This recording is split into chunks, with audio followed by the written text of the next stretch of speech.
It's time for another teen beach movie, the second and final one in the franchise. I already made a video on the first one, it will be linked down below. Quick summary, in case you're too lazy to watch it, but you definitely should. This is Mack and Brady. Mack is about to go and forever to go to some boarding school. So on her final day, she swims out to catch this legendary wave, and Brady over here follows her, and then they get swallowed up by said wave and they get spat out in the 1960s movie West Side Story, and the two of them have to figure out how to get out of this musical that they are in now. Spoilers, they did get out and they returned home. And in the post credits of the first movie, the main characters from the musical West Side Story follow them and somehow end up in the real world. Yet in the second movie they throw that post-credit scene away, but they kept the overall theme. Okay, do you get what the first movie is about? Good. Moving on to the second movie, it starts with again Mack and Brady celebrating their 3-month meet anniversary. After watching the first movie, I thought they had been together for like a year or two. They only met 3 months ago, and Brady was acting like he was losing his other half when Mack said that she was going to a private school. Mate, do you even know her middle name yet? The label's chameleon, which is the lizard with the shortest lifespan of any lizard, lives longer than their relationship has existed. This wasn't even their anniversary of dating. This was their anniversary of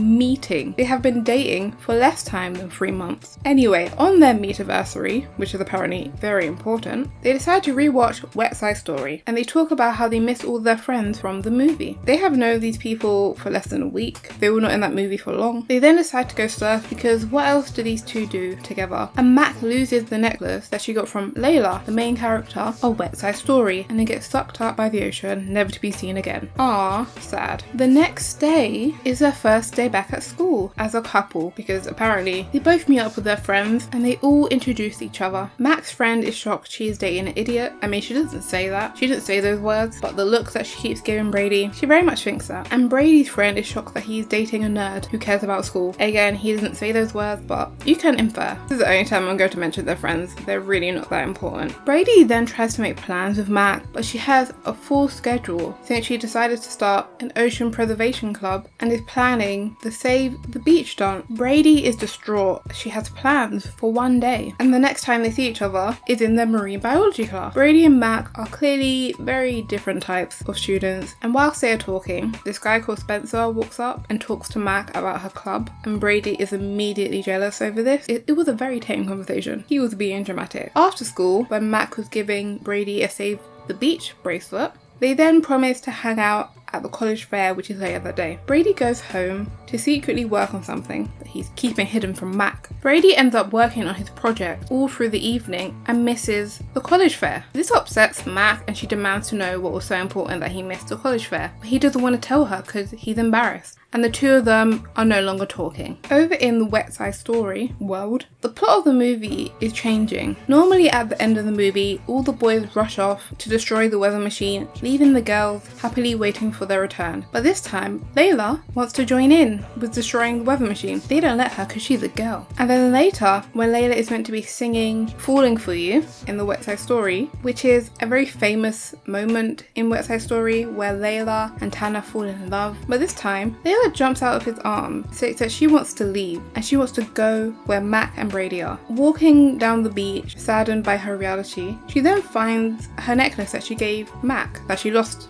the day before. She takes this as a sign, running off into the sea with Tanner following close behind her. The next day, Mack and Brady have tension between them, be cut with a knife. The tension soon dies as Mack spots Layla and Tanner. Layla tells them how they got there, showing the necklace, whilst Brady and Mack figure out what they are going to do with them. Layla and Tanner find a beach shower. They start playing with it, but because of musical magic, their hair and bodies don't get wet. You know, like in action movies where people get strapped in the middle of the woods for months, but somehow their hair stays the same length the entire time, and somehow they have their makeup done. Mack and Brady try and convince the two leads to go back to their movie. It doesn't work, and they end up doing a musical number about the stuff that they like about the real world, such as modern phones, tin men, and segways. I still don't know how they got these. Did they rob people that were originally on the segways? Layla ends up staying with Matt, and I thought to myself, wouldn't her grandfather, who is a massive fan of West Side Story,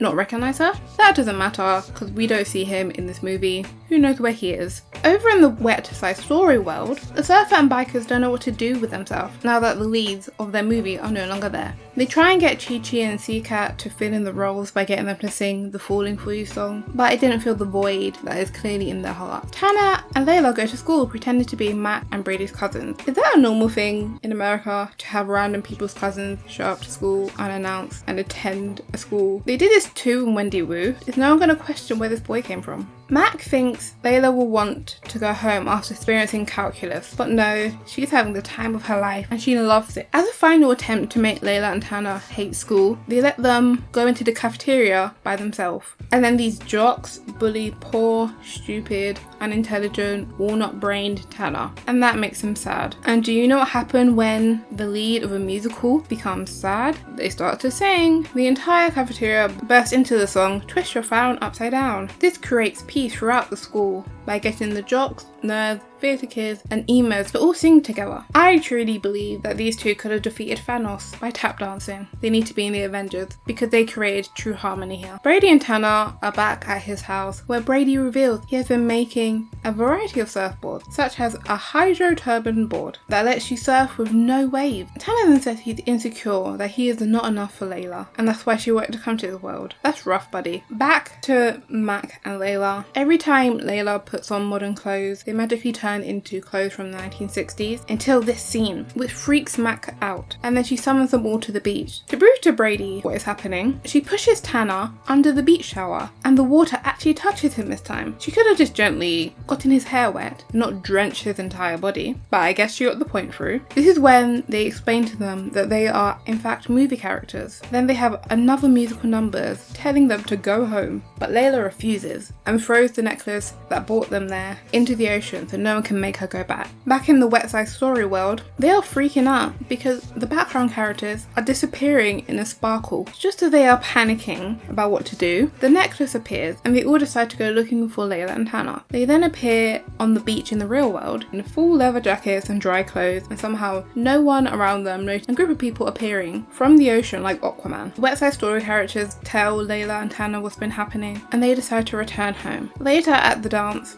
who had the dance on the first week of school? Anyway, Brady and Mac are still not talking to each other and the tension has risen again. The tension then dies again when the Wet Side Story characters show up at the dance to try and make Mac and Brady stop arguing with each other. Brady then sings a song and then using movie magic it turns into a musical number. The musical number reminds me of Pitch Perfect, the way that they are separated onto different sides. Then Butchie disappears and he was the one who had the necklace, so now they're all stuck there with no way home. They then try to use the surfboard that they used originally to get into the Wet Side Story movie, and everyone apart from Tanner and Layla disappears. Another problem they're experiencing is there are no waves for them to surf back on. Brady then tells them they have to pry the emblem off while he and Mac go get something. I don't know how they came to the conclusion that the magical part is the emblem. Yes, it was the part that was going, but it also might need to be attached to that particular surfboard. They never explain how he knew, but he was right. This is where he reveals his secret board making to Mac, and they sing a song about togetherness. Their friends are about to sparkle out of existence, and he decides now is an appropriate time to unload his insecurities. They get the emblem onto Brady's automatic board, and Tanner and Layla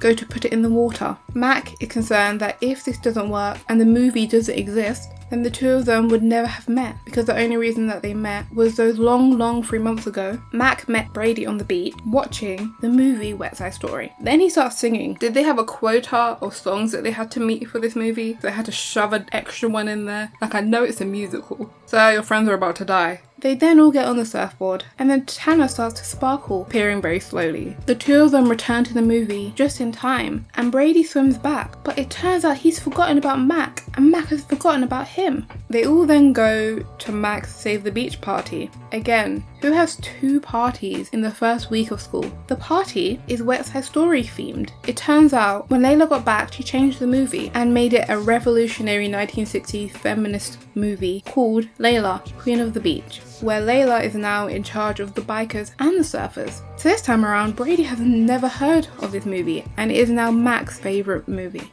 The two of them still end up together after singing another musical number, and that is the final of Teen Beach Movie. I'm going to be very honest when I tell you this. The only reason I made either of the videos about this franchise is that I thought of the title, Not Another Teen Beach Movie, which is a play on words on the movie Not Another Teen Movie, starring Chris Evans and Chida Briggs. I have no particular fondness of that movie. I just thought it was funny to do a pun like they did in the movie, naming it Wet Side Story, and I think it was worth it. I hope you thought it was worth it. I hope you enjoyed. That would be all. Goodbye.